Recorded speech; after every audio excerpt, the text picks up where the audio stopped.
it's exciting, man. It's crazy. This is Tim's Mercedes 190e Evo 2 with a Texas Speed LS capable of over 1,000 horsepower. Today we brought it to the dyno to find out just how much power it can make, especially after the upgrades we've made over the past few weeks. The big thing was the M-Tron. Then we changed the O2s, knock sensors, bigger injectors. Now we just see What happens? what happens. I think it'll be good. Our last session was basically all mechanical, which we resolved. So we know our setup's good. Now we just gotta program the brain and make it work, bring it to life. It's been a long haul. I'm ready for it to be over. Heading to the dyno? We're off! Let's go! Taking a car to the dyno might look fun from the short clips you might have seen on YouTube or Instagram, but it's also stressful. Numerous things are at play and it's not always as simple as just making power. So join us on our journey to the dyno.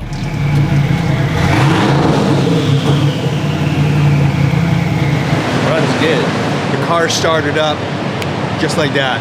As soon as he turned it over, the M-Tron did everything that we hoped it would do. The car fired right up.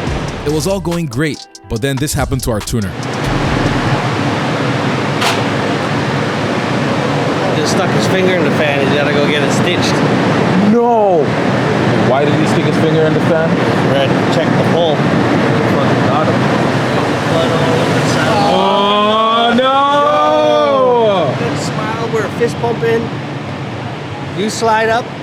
Guy cuts his finger off. And it shuts the whole operation It was down. not me, man. That's you. I'm telling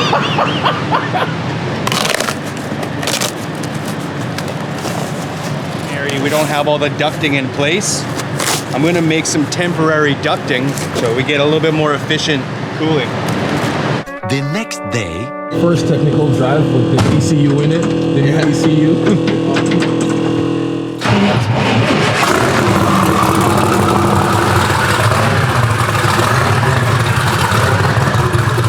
We're working on refining the temporary ducting that we have for the rear trunk on the Evil Evo here. It's just basic physics. Nothing What basic goes in about must physics. come out. Well, we are always intending to do this. That's why I put those vents in. So we're going to put a duct to keep the heat away from the fuel tank. We just didn't get it done in time.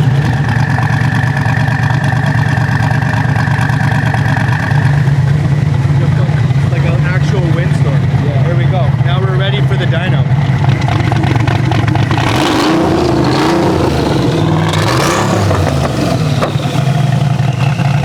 Header wrap, all that kind of stuff. The first couple times it heats up, it's gonna smoke a lot.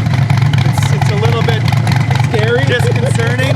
Like, you know, when the first couple times you see it, but that's normal. That'll go away. It's running better now. That's only the second time this thing's been fired on the M-Tron. So, pretty good. So the radiator you think is not big enough?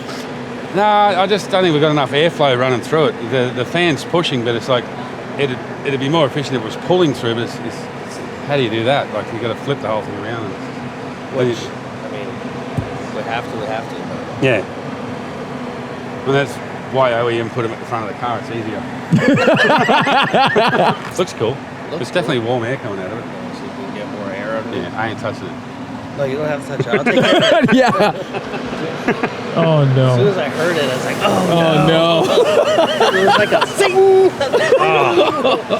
I knew as soon as. But it your did. reaction was it was the best. What? Like I just repeated all night. Oh fuck, Tim, I cut my finger off. Blood, sweat, and tears. Literally. Yeah.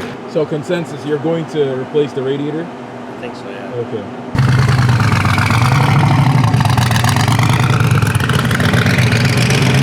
the next day, Day 4 Of tuning the car? of tuning the car, yeah. Hopefully today's we get some actual tuning. So what changes have we made since the last time? Well, we did a bunch of changes because we thought we had an overheating problem, but it turned out it was a bad sensor, so I did a whole lot of things for no reason. So, but they were all improvements, so we're probably going to keep them anyways, but yeah, it sucked. So this entire time that we thought we were fighting something was just a bad $30 sensor. But we didn't want to hurt anything, so we had to bail out every time. Yeah. Sweet. Okay, so what are you I Today's think, the day. yeah. So hopefully everything is good. It maintains temperature now. Maintains everything. temperature, cools, everything's perfect.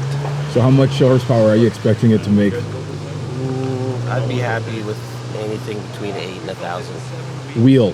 wheel. So crank. Yeah, but we have drivetrain limitations, so we're gonna shut it down. The motor has a lot more potential than my drivetrain does, so So if it's wheel, 800 to 1,000 wheels. So that's probably like 12 and a half. Yeah, to 1,200 horsepower. Oh my gosh. Okay. So should be good. Sweet. And we have bets in the shop too. We do. So- We got a pool. Yeah. I'm gonna have to talk to Adrian, increase my odds of winning. Yeah. What are your guesses for how much power this thing is going to make if everything goes according to plan? last pass. Pool going. More than 5. What, more than 5?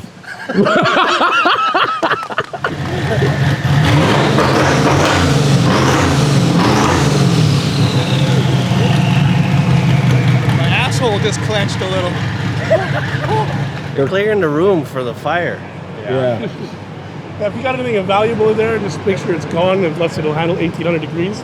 Prime it up for, I think, probably one of our first pulls. The guys had to move a whole bunch of things in the shop because of the side exit exhaust. Put some makeshift heat shielding on the lift.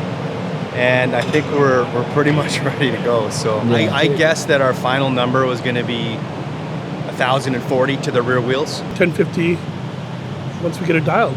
But we'll see how it goes.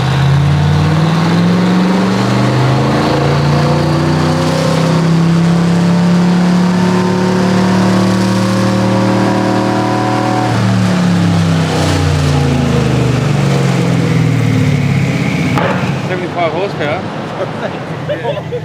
Not setting any records here. No. Not yet.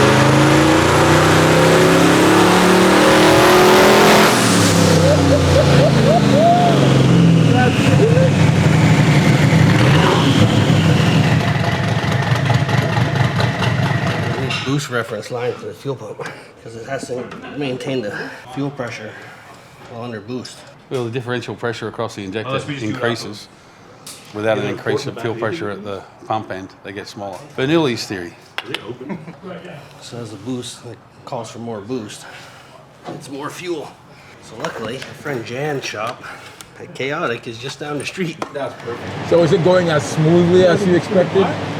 Yeah, I've been here before. I know how it goes.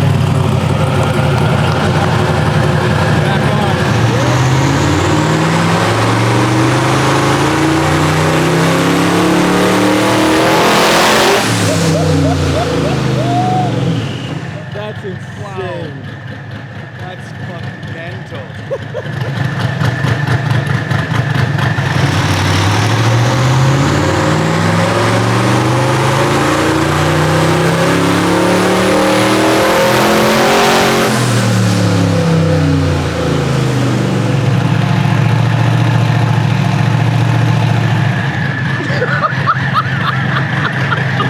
Yo, it's exciting, man. It's crazy.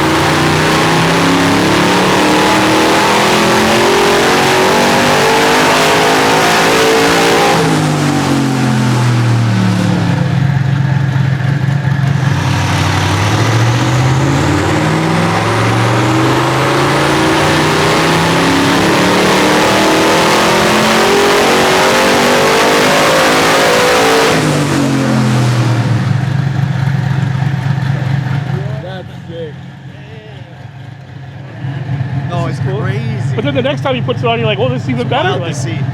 Those are big jumps, man. yeah, Yeah. It's 100 each. Whoa, whoa. That's insane. He's putting some boost in it. So how are you feeling? It's dicey for a while, but wait. Pretty awesome. I don't know if I can take this kind of shit, man. Bob's gonna be over in the corner, like, I gotta walk away soon, man.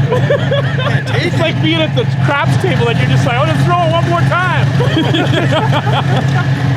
So we can officially say it's 1,000 horsepower plus. Oh, easy.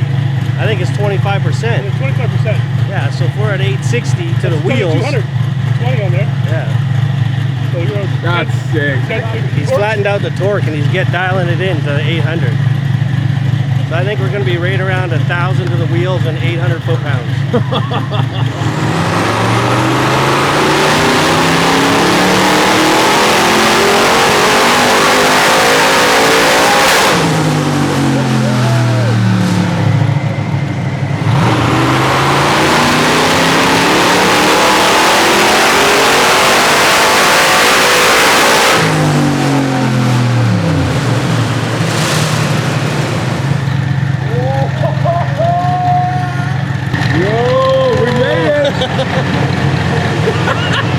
That was fucking crazy.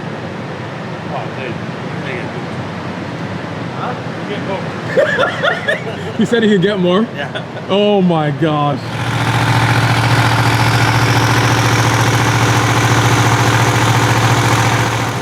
So that's it? That's it.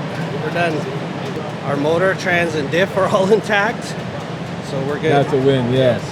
Wheel? 1,025 wheel horsepower is plenty. It's plenty. 2,560 pounds. I think it'll get the job done. Yeah, so that's what, like 1,300? Yeah. 1,250, 1,300. Nice. So you're gonna take it out for a rip right now? 925 horsepower at 36% throttle. 36% throttle. So I think he dialed it back to make it a little more drivable. So Sweet. Are you gonna take it for a rip here or? this is the first time, so I'm gonna need some road. I'm not doing it in a parking lot full of $100,000 cars. We've all seen that video. It's not happening to me. So we'll find some open space and play with it. It's been a good day and a long day. Been a very stressful day, but just finished up on a dyno. We achieved every goal that we were hoping to meet. Just over 1,000 wheel horsepower, just over 800 foot-pounds of torque. We're gonna dial in all the ducting for the radiator, the cooling system, get that all in place. And what did we ended up at? We ended up at 14 psi. 14 psi, so it's not crazy low. It's not stupid. We didn't even blow a clamp or hose or nothing. Really cool. I think that was a good place to call it. 1,000 wheel horsepower, 800 foot-pounds of torque. Come on. But he said there's so much more room to go. Right. I mean, 14 psi. All depends on how many With times all of this, I mean, we had a lot more room to grow. This T56 Magnum XL and the factory SL600 can final rear end area. Squealing for help. Oh my God, they stopped. Because what's the maximum that they can take, the driveline 800 foot-pounds. from the SL600? Because it had a V12 in it, right? The SL, that motor made 500 foot-pounds, so I'm sure there's a margin of safety in it. But the trans is only rated for 800 foot-pounds. Oh, okay. So that's why we called it. So, what's about to happen? First drive around the parking lot. Good luck.